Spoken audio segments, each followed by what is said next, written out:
بسم الله الرحمن الرحيم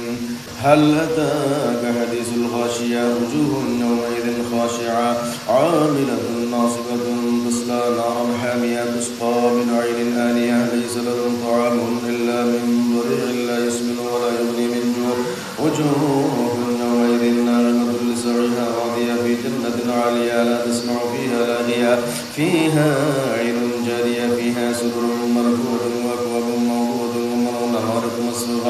ونمارق مسفورة والزرابي مبثوثة أفلا ينظرون إلى الإبل كيف خلقت وإلى السماء كيف رفعت وإلى الجبال كيف نصبت وإلى الأرض كيف سطحت فذكر إنما أنت مذكر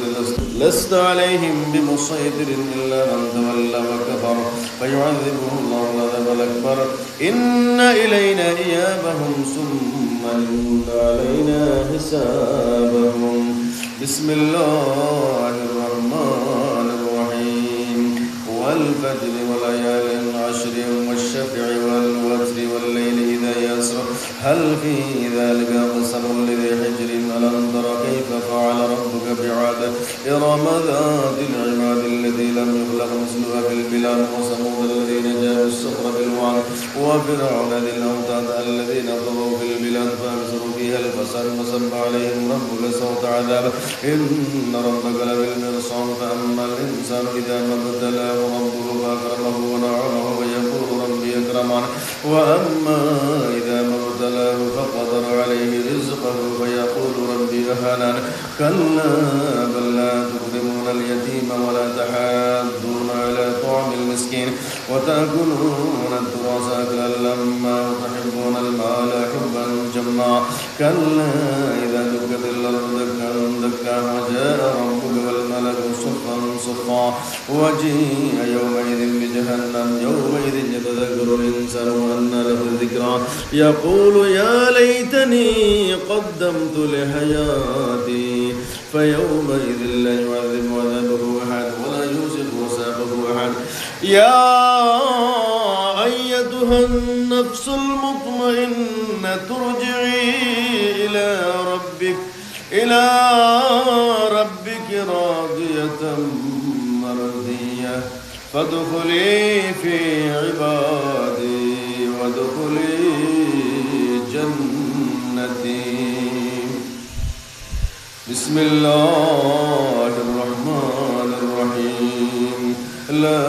أقسم بهذا البلد وأنت حل بهذا البلد ووالد وما ولد لقد خلقنا الإنسان في كبد أيحسب أن لن يقدر عليه أحد يقول أهلكت مالا لبدا أيحسب أن لم يره أحد ألم نجعل له عينين ولسانا وشفتين وهديناه النجدين فلا اقتحم العقبة وما أدراك ما العقبة فك رقبة أو إطعام في يوم ذي مسغبة يتيما ذا مقربة أو مسكينا ذا متربة ثم كان من الذين آمنوا وتواصوا بالصبر وتواصوا بالمرحمة أولئك أصحاب الميمنة والذين كفروا بآياتنا هم أصحاب المشأمة عليهم نار مؤصدة بسم الله الرحمن الرحيم والشمس وضحاها والقمر إذا تلاها والنهار إذا جلاها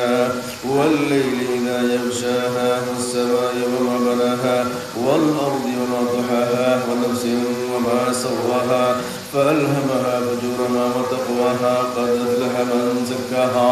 وقد خاب من دساها كذبت ثمود بتقواها إذ انبعث أشقاها فقال لهم رسول الله ناقة الله وسقياها فكذبوه فعقروها فدمدم عليهم ربهم بذنبهم فسواها ولا يخاف